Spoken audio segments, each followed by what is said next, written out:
continue to improve our intelligent machines year after year after year. And at a certain point, we will build machines that are smarter than we are. Referencing the time horizon is a total non sequitur. If intelligence is just a matter of information processing, and we continue to improve our machines, we will produce some form of superintelligence. And we have no idea how long it will take us to create the conditions to do that safely. I think we need something like a Manhattan Project on the topic of artificial intelligence. Not to build it, because I think we'll inevitably do that, but to understand how to avoid an arms race and to build it in a way that is aligned with our interests. When you're talking about superintelligent AI that can make changes to itself, it seems that we only have one chance to get the initial conditions right.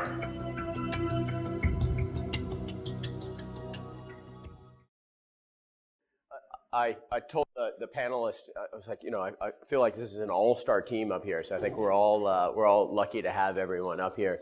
I'll start off and introduce Ken, who really doesn't need any introduction, and then let Ken kind of kick off the conversation and introduce the rest of the panel. It's great with a lot of you here in the audience.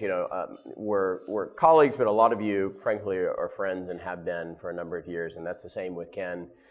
Ken and I actually met as he was going through his most recent company, Emotion, which ended up being sold to Apple. And Ken just stopped returning my phone calls for a while, and I didn't know what was going on. And then I saw the announcement, and then he called the next day and said, "All right, this is why I've been so quiet." So Ken's been an advisor at Sway Ventures for a number of years, and recently was brought on as a venture partner. So I think he brings a wealth of knowledge, not only with what he did at Emotion, which I won't steal his thunder, but think machine learning as it applies to facial recognition software. So he brings a wealth of knowledge as it comes to ML, but also it's just the muscle memory. I was talking to someone else about this earlier. When you get into circumstances, whether it's prior to making an investment or after you making an investment, really being able to roll up the sleeves and help our founders and help our portfolio companies. Great. So with that, Thanks, Ken. Bill. So I am. It's great to be here and great to be part of the Sway team. Thanks for joining us this evening. I spent a lot of time in the big company world before, including running a couple of public companies, one of which I took public, and then at some point I had kind of a life experience where I decided to get back to earlier stage, and that was the genesis of Emotion.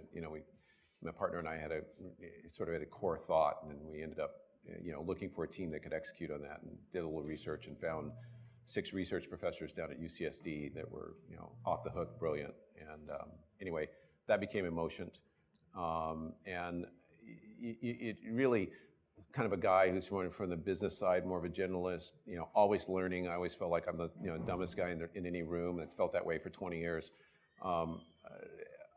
I really had a chance to sit at the feet of some really brilliant people for 5 years, almost five years, and understand the power of AI and where it's going. At the same time, I'm very interested in the implications. I'm concerned about the lack of discourse about the potential implications here. AI is going to be hugely impactful across the board, every industry, no doubt about that, absolutely. And the risk is that if we don't manage expectations and think about implications and work on them ahead of time, we could actually see more chaos than we really can afford. And with that, I'm happy to have this team of true experts here to help us have that conversation.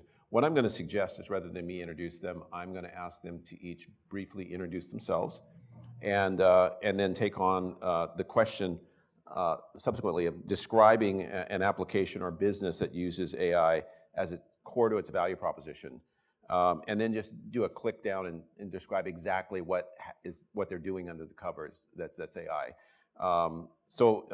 If it happens to be one of your portfolio companies, great, but that's not necessary. So Vijay, you want to start? Sure, just to introduce myself, I'm a venture investor at Intel Capital. Intel Capital is the venture capital arm of Intel Corporation.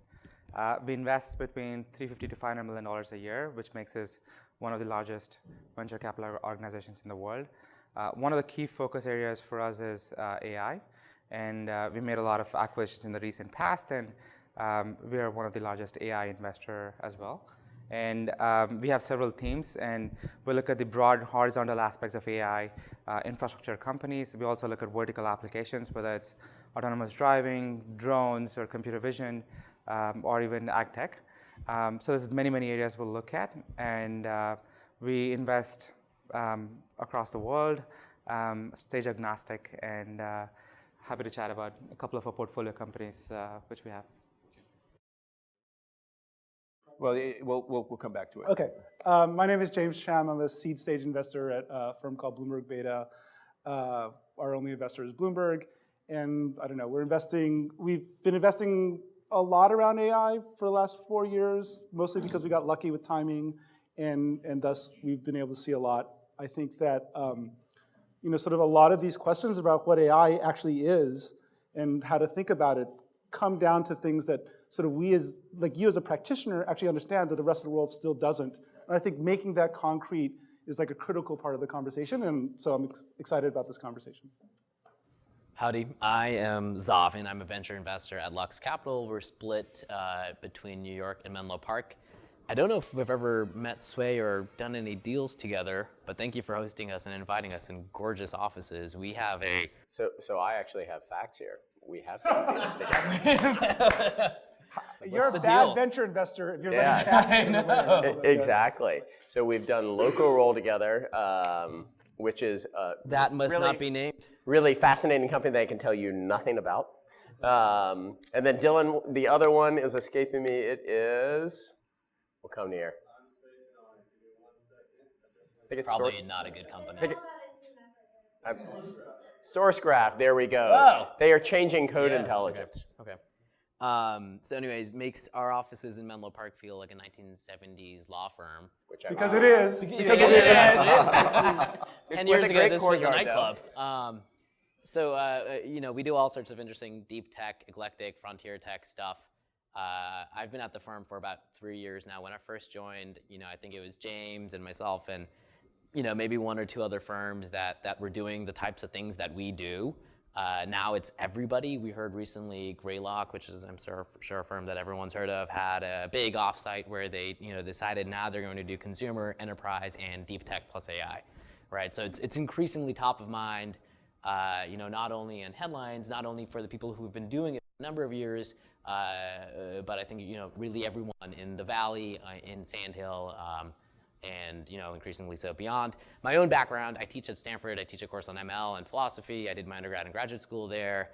After that, I had a startup that was acquired by Twitter. I kind of swore off of social media, although you can follow me on Twitter if you so wish. I spent some time consulting for two basketball teams, one the Houston Rockets and the other the Philadelphia 76ers, kind of advising them on free throw form. I'm kidding. On data and analytic and all of this kind of novel emerging data in leagues, really across sports.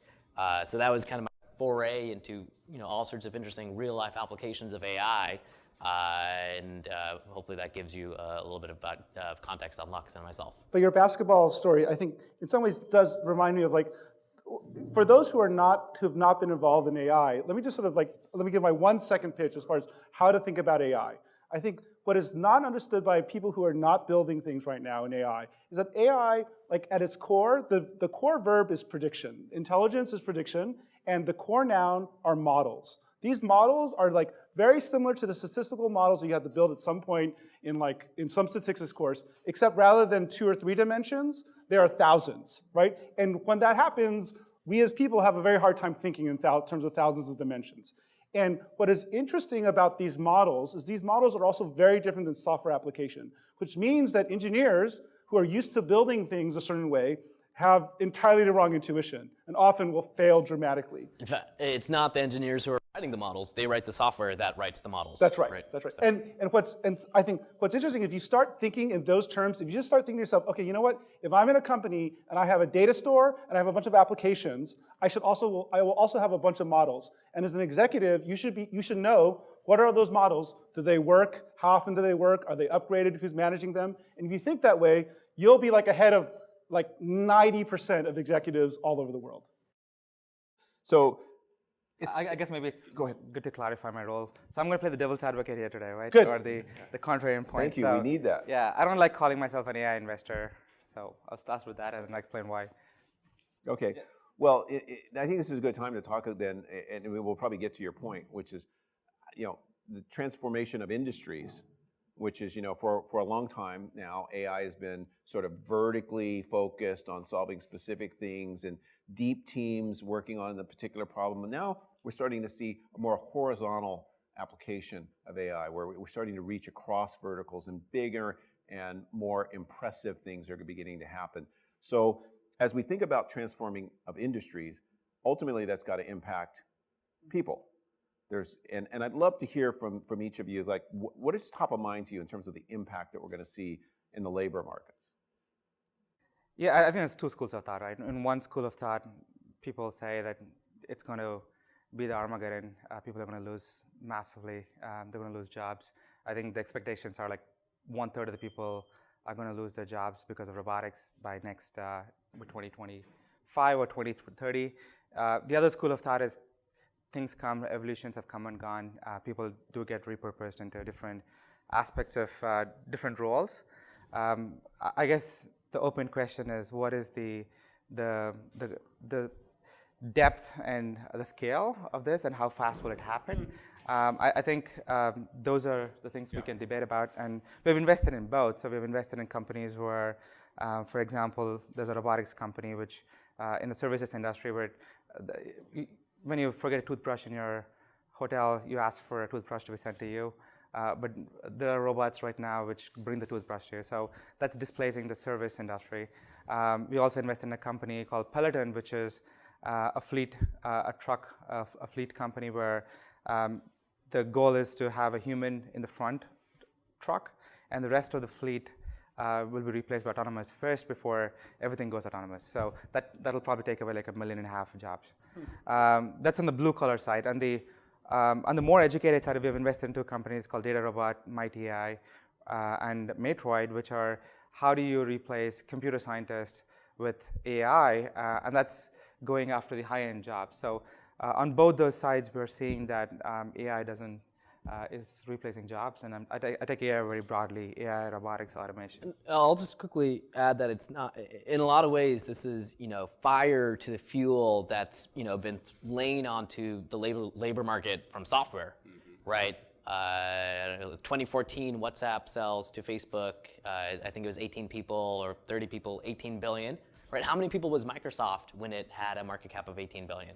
Right? How many people was GE when it had a market cap of 18 billion? Right? Like, we've learned that software has incredible powers of scale and efficiencies, and AI and machine learning and really this kind of accumulation of interesting novel data is really fuel for that.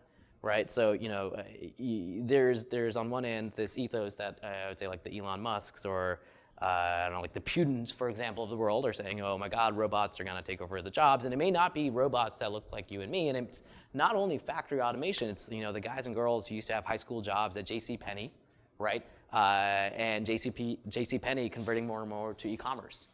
Right, which has fewer and fewer jobs.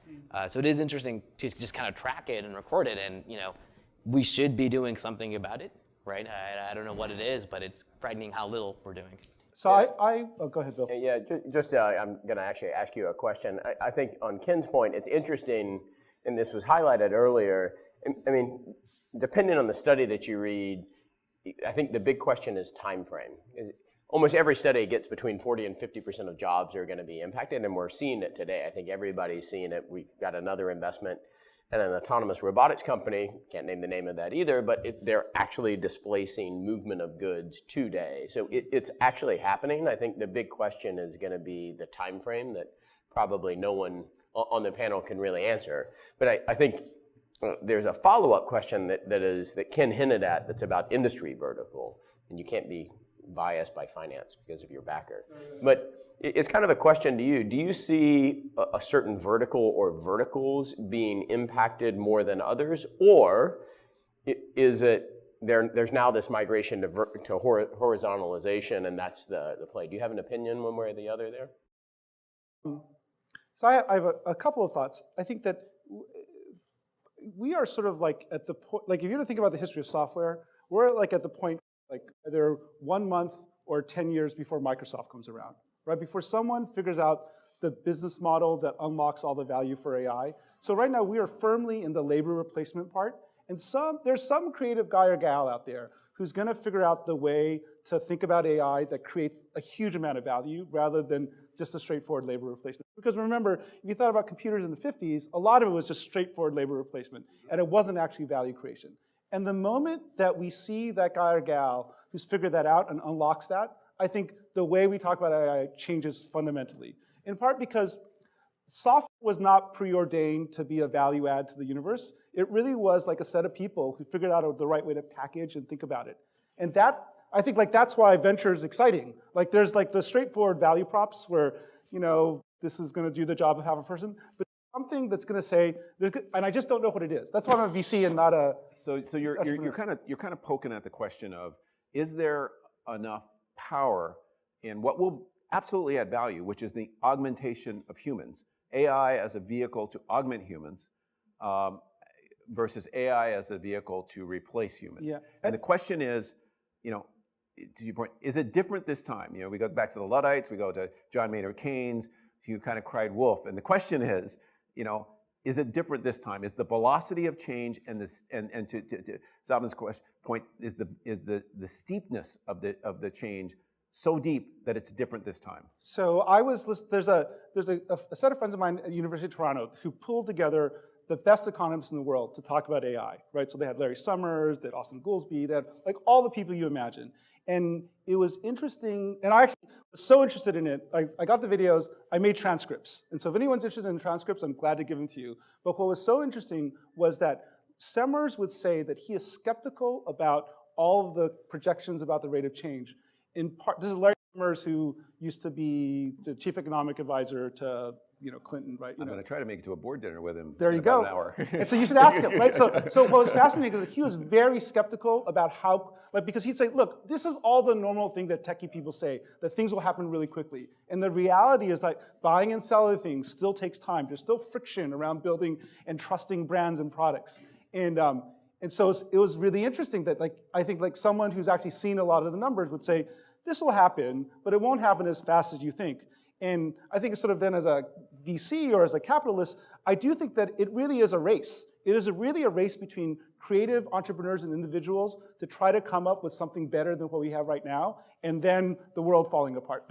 And it's not preordained. It's really up to people out here in the field, or people in San Francisco, or people around the world to come up with that. And it's not going to be. It's like a question of will we be lucky again? To be honest. So Zavain, I wanted to bounce to the question then of if it is a pure race and a meritocracy, then well, given that data is the foundation of the space, really, the access to data, the availability of data, data is not uniformly available, I don't think. So what are the implications, you think, to data at the core being such a valuable? Not at all, and I will just, before touching that, Okay. just the quick bit about the economics, the economists in Toronto or in Canada, if you look at the guys and girls who are going into the top PhD programs for economics right now, it's not the people who studied econ undergrad, right? It's the people who studied mathematics or computer science undergrad. And there's one thing that computer scientists are trained to do, which is slowly replace what they're already doing with software. Right, so they've started to do that in software, right? As they, broach their tentacles to psychology or to NLP or to economics or to astrophysics, all of those become, within the realm, or biology within the realm of computer science, and then all of those job functions start to be automated away. And so we are in the early innings of that, but arguably, I think Jeff Hinton said this at a Toronto conference that maybe you and I were both at. If I had kids, the last thing I would tell them to do would be go be a radiologist or pathologist. In fact, if any of you guys, I'm sorry, if any of you guys are radiologists or pathologists, you should probably learn something else, because in the next 10 years, likely, you'll be out of a job, or your job will look very, very, very, very different. The bit about data, I couldn't agree more. I do think software tends to commoditize. As a venture investor, I'm sure all of us get all the time, really, really, really incredible PhD, postdoc, engineer, machine learning engineer, et cetera. who comes in and says, hey, look, my particular flavor or bent or lens on this particular algorithm, performs beta better than, whatever the top of class is. And the reality is you're only 1 or 2 postdocs or PhDs away from that being the second best, right? And that's always going to be the case. Really where kind of the power lies in ML and AI is in access to data and in the ability to productize it. And I think that we tend to overlook that second bit. But at least for now. Say a word on why data is so important, because I think that's poorly understood. And I'll give you all, how many founders are in the audience today? Like either a founder or you want to start a company. If you come pitch us, the first thing Ken's going to ask you is how much data do you have and do you own the data? Make sure you answer that question. If you can't answer that question, we're moving on. So just in terms of why data is important, really, I would say like post mid-2000s on, the reason why AI ML has inflected has been, I think some people call it like the Bayesian revolution or kind of this reliance on statistical methods which rely on data to learn and to find patterns and find signals from that data to build the models, the noun that James referred to earlier. And the reality is the more data you have, the better kind of correlations and patterns and data or models you're able to build, which is why we see the companies that, like, for example, like I would argue Google in the early 2000s was really the first ML AI company. And what they had, the data they had wasn't necessarily an ability to have a unique insight into PageRank, which was their algorithm, but rather, for example, when you would search dog, they would list 10 pages. You might click on the third link, not the first link. Google would track that and upweight when someone else, you for example, would search dog again 2 days later, and that third link might appear second. Right? And that's a unique data set that only Google had, and that's why you see these big tech companies having lots of power and access and ability to kind of distribute really non-trivial, really interesting machine learning models. Apple last week or 2 weeks ago launched the Apple X, which was I think your team, which is friggin' amazing, but they had access to tons of image data, right? Likely more image data than maybe anyone but Facebook. It would be interesting to know exactly. But their access to that data is what enabled them to create those models that have such high levels of accuracy and fidelity, right? So it is interesting to see this. We are, I think, increasingly so in a position where there's not only network effects as classically defined as a Facebook, as a LinkedIn, as a Twitter, as whatever, but really network effects with respect to data, and that's really more data equals more power. And I'm going to do a follow-on question to that and really kind of get your perspective from Intel's standpoint. So data is very important, right? We've got the Google example. We've seen what's now happened with, I think it's Equifax, with data breaches and not being able to protect your data. But my question, and really anyone can comment on this, but is how do you, as a small company, you're a founder in the audience, either starting a company or you want to start a company, what is your competitive advantage as a small company? How do you go out and compete against these larger companies? Do you have any input there? Sure. I think going back on the theme of data, there's algorithms developing almost at a very fascinating pace, and unprecedented in the history of computer science is how much these algorithms are being shared, open sourced, almost the instant they've been developed. I guess in a lot of ways, you're going to compete with the big players, right? One way to protect yourself is access to unique data. And again, it goes back to what data can you collect, which a lot of the incumbents, a lot of the big players cannot. And it's almost universally true that if you can have access, whether it's image data, right? Like Google has access to all the cats and dogs in the world, but if you can collect the widgets or the cracks on a wall and build a business around it, that's pretty sustainable business, because that's a long tail of data which you can get access to, which a lot of people can't.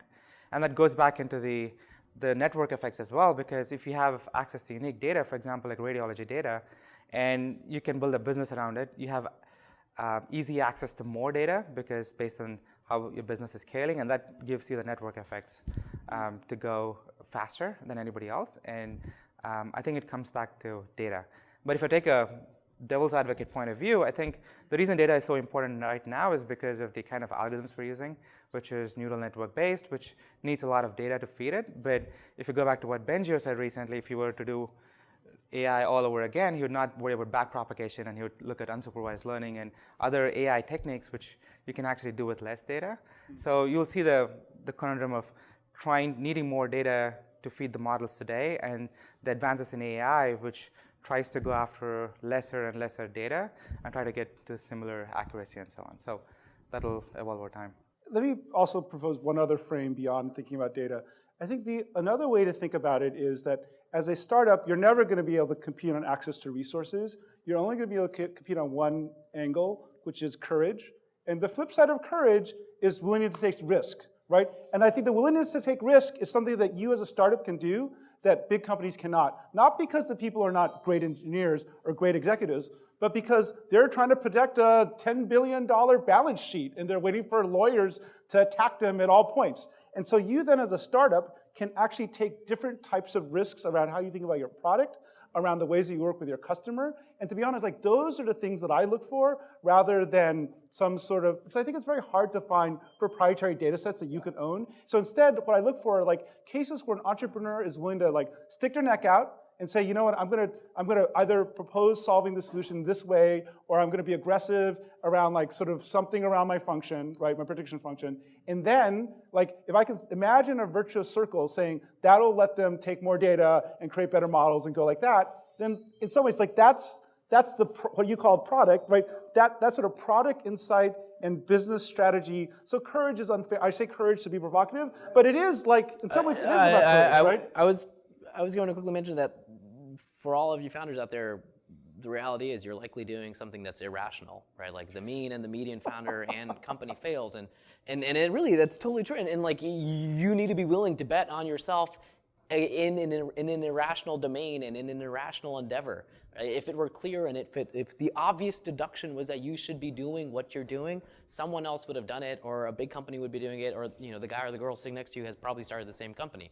And as venture investors, we need to all come around the table every Monday or Tuesday or Wednesday, whenever we have our weekly meetings, and we need to say, hey, look, we're going to make these bets, and this is how we're going to kind of allocate capital, even given the fact that on mean and median we can expect it to fail. Right, so it's scary, but that's the reality. I'm talking about how you started. Yeah. I think your story of how you guys started, like it was a core insight. Yep. And no one else. I mean, well, you should tell the story because I think it's a great. No, we just my partner and I were thinking. My investment partner and I, Seth Nyman, really brilliant Midas guy from the 2000s early. We were sort of over a number of tequilas, thinking about what was next, and we really decided that since the machine age, people have been adapting to machines and machine development. And we decided those days were over. Now it's going to be because of the enabling technology, machines were going to adapt to us. And then we asked ourselves the question, how does that happen? What are going to be the best sensors? And then it leads us to computer vision. And what were going to be the best signal? And we decided that would be the face, based on the subconscious reaction and signals showing up on the face. And we simply said, well, who are the smartest people in the world in computer vision, computer science, deep learning, and cognitive and behavioral science. And we did a basic academic research study, and we found that the most cited, most published team by a factor of 4.2 was down at the University of California, San Diego, an intact team of 6 research professionals. And the weather is good. And the weather's good. so we went down and convinced them. 4.2 is in 16 miles. Yeah, that's right. Done. So, so Vijay asked us to be, sort of thoughtful about whether there were new approaches to AI coming down the road, which might make data not at the core. And I'm interested in this sort of concept of historically OSs have, the top 10 people at the top of the S&P 500 have tended to turn over, half of them turn over every 5 or 6 years. Mobile operating systems, half of those turn over every 5 years. So will we see the same in AI as a result of new innovations? Or from a policy perspective, are there dangers with certain institutions and longer term countries having a dominant position as regards data? Yeah, so I'll take probably two controversial examples here. One is China. I think if you've seen the report out, which came out a few months ago, where the government of China put out a report saying that China has to be competitive in AI by 2030 to get to AI up to $150 billion, and how they view AI as competitive not only for their infrastructure, safety, military, and they're all in the space of AI. I mean, they have a big population, a lot of data, and AI is a big focus. And then you mentioned the advisor to Trump, the new one, the Steve I don't know how to say his last name, Mnuchin. Yeah. He said he doesn't worry about AI for the next 50 to 100 years, right? So, and then you see Russia and other countries building up AI as a core competence, and the private sector, the public sector, the academics, all investing in AI. And I think, so that's a piece where it's very important for nations and for institutions and even enterprises to be able to build that core competence in AI.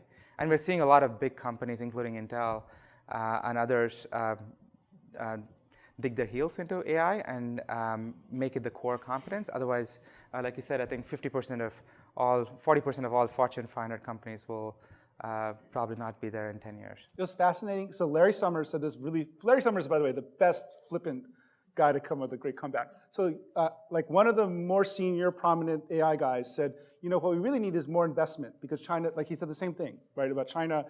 And then Summers said, governments are always terrible at doing anything, one. And two, why would I want to help basically make it cheap, like make it so that there's more cheap labor for Facebook, right?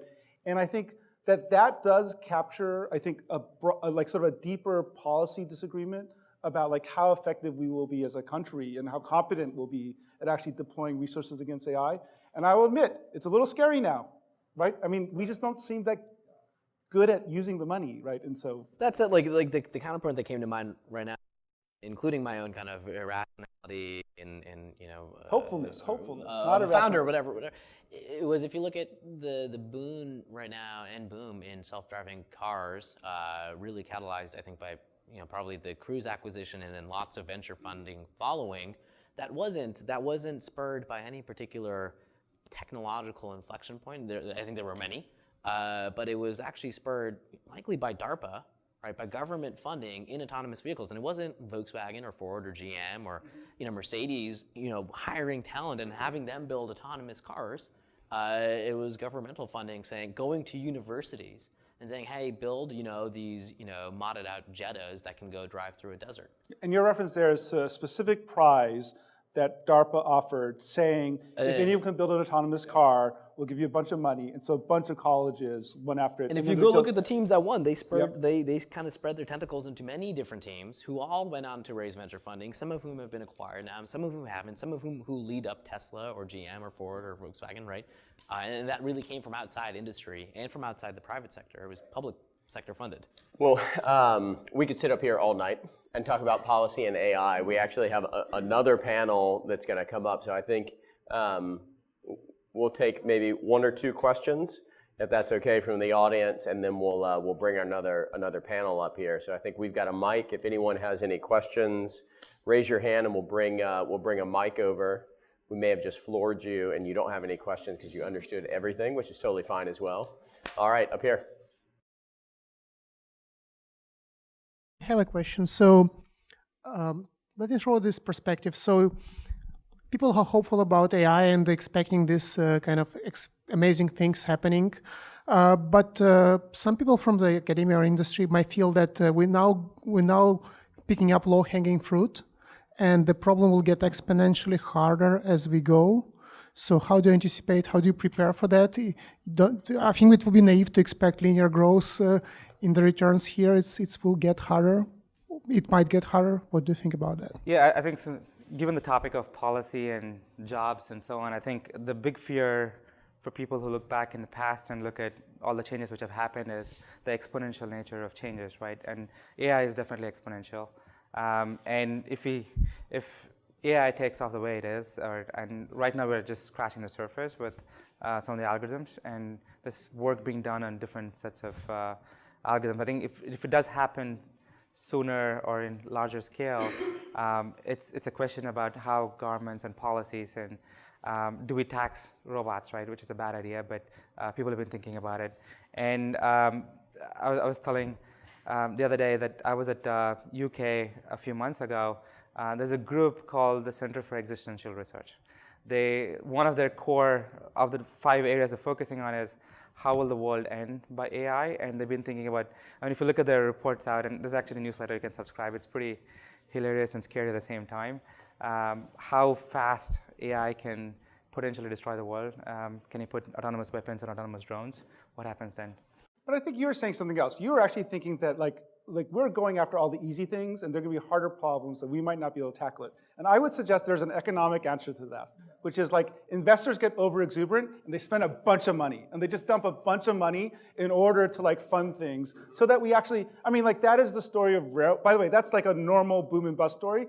And booms and busts are not necessarily bad things. And massive overinvestment in a technology that people start to believe in, actually is good, because it does, because you're exactly right. It's going to require a lot more investment than people think, and it's like we are all way too optimistic about. So you don't believe in AGI and stuff like that?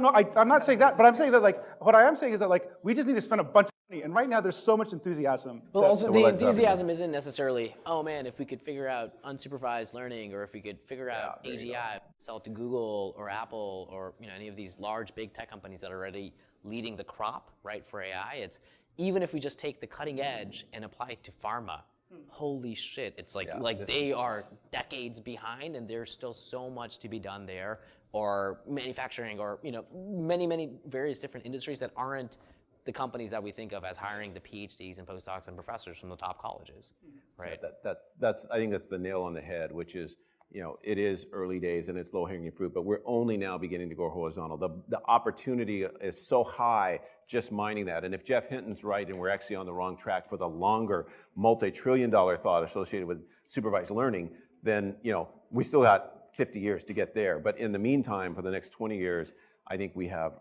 well, as they say, innovation never sleeps, software doesn't sleep, and the world's going to change a lot in the next 20 years. Yeah, it's really fascinating. I mean, you use the example of big pharma. We've made some investments in healthcare, and like when you really understand, these are big names, Johnson & Johnson, you understand like how they're trying to solve their problems that could be solved with AI.